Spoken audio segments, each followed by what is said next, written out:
안녕하세요. 오늘 여러분께서 보내주신 자료, 낭포성 섬유증 환자의 폐 속 미생물 세계에 대한 연구인데요. 함께 좀 깊이 들여다보겠습니다. 네, 특히 그 프리보텔라 멜라니노제니카라는 이름도 좀 어렵네요. 이 특정 세균하고 상생제 내성, 여기에 초점을 맞춘 내용이죠? 네, 맞습니다.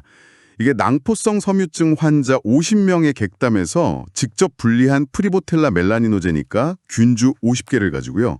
항생제에 어떻게 반응하는지 감수성을 평가한 연구입니다. 아, 50명이나요? 네, 이 세균이 폐 속, 그러니까 산소가 좀 부족한 환경에서도 잘 자라는 혐기성 세균인데요. CF 환자들 폐에서는 이게 꽤 흔하게 발견되거든요. 현기성 세균, 산소 없이도 사는군요. 근데 이 세균이 왜 그렇게 중요한 건가요? 뭐 좋은 역할도 하나요, 혹시? 아, 그게 참 재밌는 지점입니다. 역할에 대해서는 아직 의견이 좀 분분해요. 그래요? 예, 어떤 연구는 이게 오히려 폐 기능을 좋게 하는 거 아니냐, 뭐 이런 시각도 있고요. 또 다른 쪽에선 염증을 막 일으키고 또 항생제 내성을 퍼뜨리는 그런 원인이 될 수 있다, 이렇게 보기도 합니다. 그렇군요. 양면성이 있네요. 네, 특히 CF 환자분들은 폐 감염 때문에 항생제를 뭐 자주 쓰시고 또 오래 쓰시는 경우가 많잖아요. 그렇죠. 만성적으로요. 네, 그러다 보니까 이 프리보텔라 같은 세균의 내성 문제가 상당히 중요하게 떠오르는 거죠. 그렇군요. 그럼 실제 연구 결과는 어땠어요? 그 내성 문제가 정말 심각했나요? 네, 그 결과가 사실 좀 놀라웠습니다. 오, 조사한 50개 균주 중에 무려 96%요. 96이요? 와, 거의 다네요. 네, 거의 대부분이 아목시실린이라는 사실 굉장히 흔하게 쓰는 항생제거든요. 여기에 내성을 보인 거예요. 세상에. 이건 뭘 의미하냐면 이 세균들이 그 베타락탄 분해 효소라고 페니실린 계열 항생제를 그냥 분해해버리는 효소를 만들 가능성이 높다는 거죠. 약을 그냥 무력화시키는 거네요. 맞습니다. 심지어 한 38% 정도는 아주 높은 농도의 아목시실린에도 그냥 버텼습니다. 와, 끈질기네요. 그럼 아목시실린 말고 다른 항생제들은 좀 괜찮았나요? 아니면 거기도 좀 다른 항생제들도 내성이 꽤 높았습니다. 예를 들어 클린다마이신이라는 약에는 34%가 내성이 있었고요. 34%. 그것도 적은 건 아닌데. 네, 그리고 목시플록사신에는 24%가 내성이 있었습니다. 근데 더 좀 우려스러운 건요. 네. 전체 균주의 10%, 그러니까 5개 균주죠. 이 균주들은 아목시실린, 클린다마이신, 목시플록사신 이 세 가지 계열 항생제에 전부 다 내성을 보이는 거예요. 아, 세 가지 전부예요? 그걸 다제내성이라고 하죠. 네, 맞습니다. 다제내성, MDR이라고 부르는 상태인 거죠. 이러면 정말 치료가 어려워질 수 있습니다. 아유, 그럼 쓸 수 있는 약이 있긴 있었나요? 그 연구에서?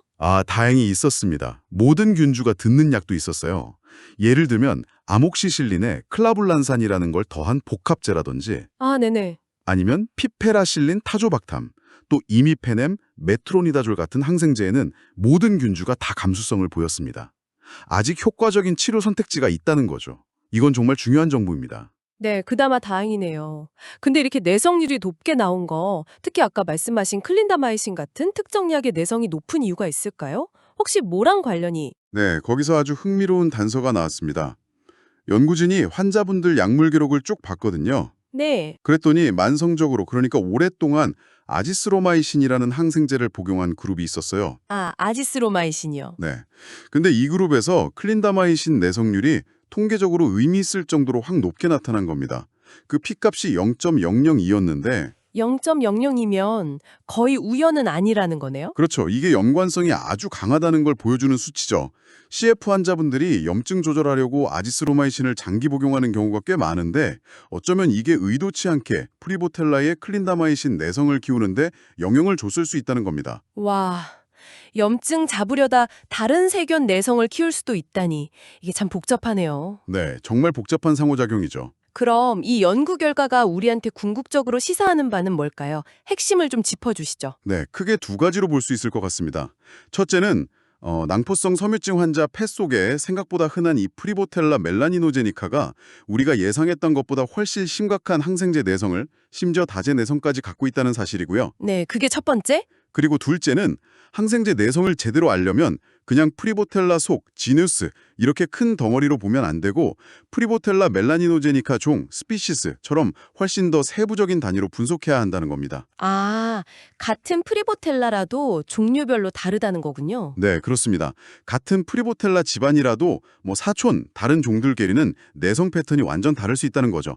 폐 미생물 전체의 내성 문제를 제대로 이해하고 관리하려면 이렇게 좀 더 정밀하게 봐야 한다는 겁니다. 알겠습니다. 정리해보면 폐 속에 그냥 흔한 세입자 정도로 생각했던 프리보텔라 멜라니노제니카가 알고 보니 숨겨진 내성 강자일 수 있고 우리가 만성적으로 쓰는 항생제가 오히려 얘를 더 강하게 만들 수도 있다. 이런 경고 메시지네요. 맞습니다. 그리고 내성 연구는 이제 현미경으로 더 자세히 들여다보듯이 종 단위까지 파고들어야 진짜 모습이 보인다. 이런 교훈도 있고요. 네, 정확합니다.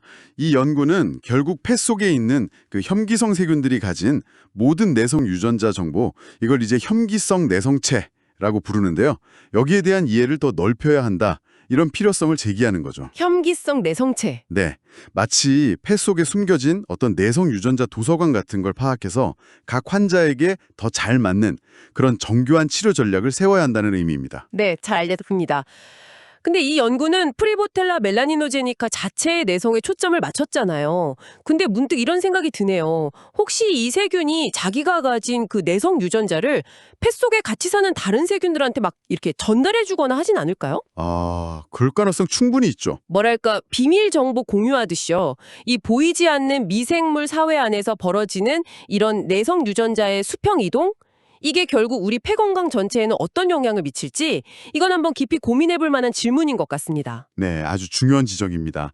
그 부분도 앞으로 연구가 더 필요하겠네요. 네, 오늘 분석은 여기까지 하고요. 다음에 더 흥미로운 이야기로 다시 찾아뵙겠습니다.